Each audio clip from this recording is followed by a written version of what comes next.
Tanzania imejaliwa na vivutio vingi vya utalii ambapo sekta hii na mchango mkubwa sana kwenye uchumi. Tunapoelekea 2030, tutaendeleza kuikuza zaidi sekta hii tukilenga kufikia watalii wa ndani na nje milioni 8 ifikapo 2030. Tunaamini kwamba kutokana na wingi na ubora wa vivutio pamoja na utajiri mkubwa wa kiutamaduni tunaweza kufikia lengo hili. Sasa ili kukuza utalii, tutafungamanisha vivutio vya utalii ili mtalii atumie siku nyingi zaidi akiwa nchini Tanzania.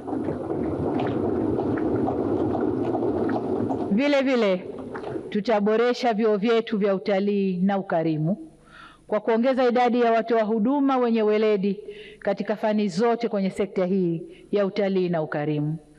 Sekta hii nayo ni sehemu muhimu ya mpango wa kuzalisha ajira kwa wananchi na kutuongezea akiba ya fedha za kigeni. Tutaendeleza pia jitihada za uhifadhi na utunzaji wa maliasili sambamba na kupambana na ujangili.